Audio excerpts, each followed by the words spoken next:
Once upon a time Ayodhya के एक कस्बे में एक बाबा रहते थे। बाबा अपनी हाउस हेल्प और उसके बच्चे के साथ एक किराए के मकान में रहते थे। लेकिन उनकी लाइफ काफी स्ट्रेंज थी।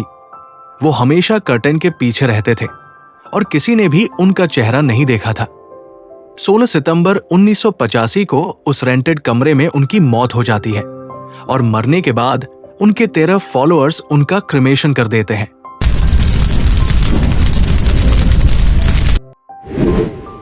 बाबा ने बहुत ही अजीब लाइफ जी थी, हमेशा पर्दे के पीछे, और उनके कमरे में भी ज्यादा लोगों को मिलने की इजाजत नहीं थी।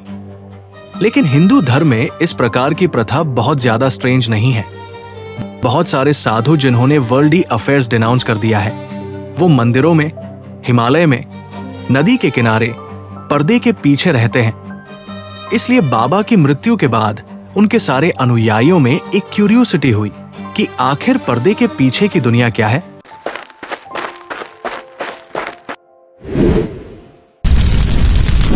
क्रिमेशन के बाद वो लोग कमरे में जाते हैं जहां बाबा अकेले रहते थे। वो सभी लोग बाबा की आइडेंटिटी को लेकर हमेशा क्यूरियस थे और साथ ही कुछ एक्सपेंसिव बिलोंगिंग्स के लालच में भी वो कमरे में जाते हैं। कमरा किताबों से भरा हुआ था। एक तरफ मां काली की तस्वीर लगी थी। कमरे में इंग्लिश न्यूज़पेपर्स भी रखे गए थे और लार्ज ट्रंक्स जिनके भीतर लेटर्स, हैंड रिटन नोट्स और टेलीग्राम भी रखे गए थे। जब इन्हें पढ़ना शुरू किया तो एहसास हुआ कि शायद ये इतने सालों से इस बंद कमरे में कहीं एक होली मैन नहीं बल्कि 21वीं सदी के भारत का सबसे बड़ा सीक्रेट तो छुपा हुआ नहीं था।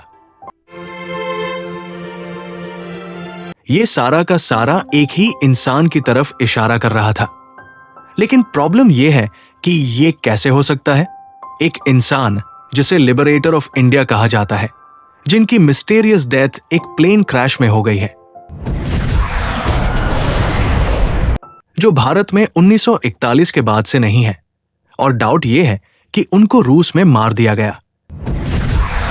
का परिवार भारत में गवर्नमेंट के किसी भी कमीशन के कंक्लूजन को नहीं मानता, जिनकी वाइफ और बेटी अपने डेली एक्सपेंसेस भी मुश्किल से पूरे कर पा रहे हैं।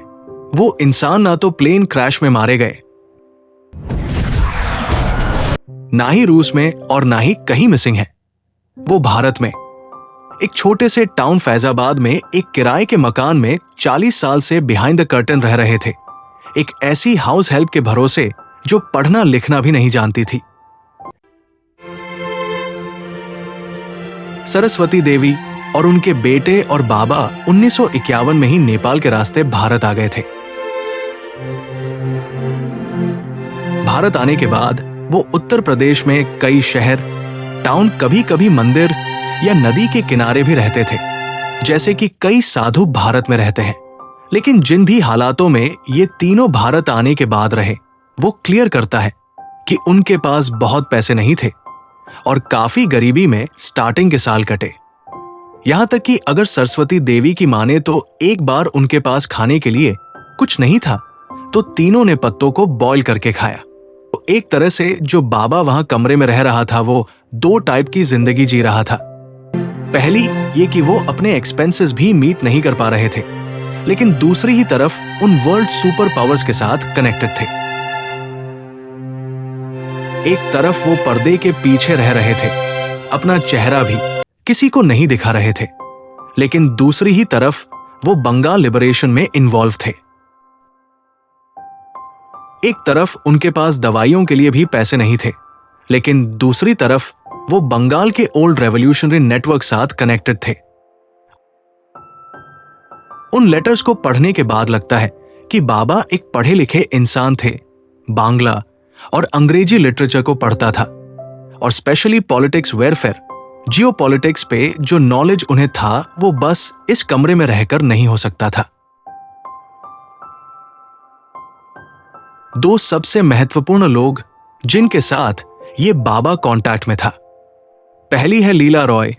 भारतीय संविधान लिखने वाली 13 महिलाओं में से ये एक थी और स्वतंत्रता सेनानी भी थी।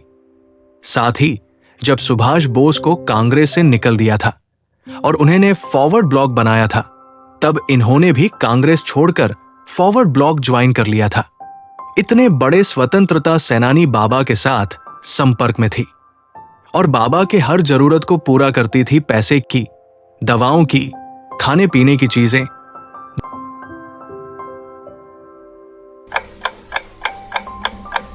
दूसरा नाम पवित्र मोहन रॉय।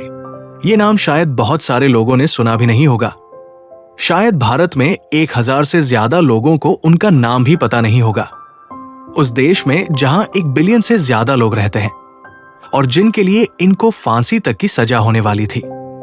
ये इंडियन नेशनल आर्मी जो सुभाष बोस ने बनाई थी, उसमें उनके सीक्रेट सर्विस में काम करते थे। 15 अगस्त 1945 को जब इंडियन नेशनल आर्मी डिसबैंड हो गई थी, तब ये नेताजी के कहने पर पनडुब्बी के रास्ते भारत आए थे और इन्हें कुछ कार्य दिए गए थे, लेकिन ये पकड़े जाते थे और इन्हें फांसी की सजा की घोषणा की जाती है। लेकिन उसे पहले ही INA विद्रोह हो जाता है और फिर इन्हें फांसी नहीं होती और इनको रिलीज कर दिया जाता है। बाबा के कमरे में तीसरे महत्वपूर्ण व्यक्ति जिनके पत्र मिले हैं, वो है सुनील कृष्णगुप्त।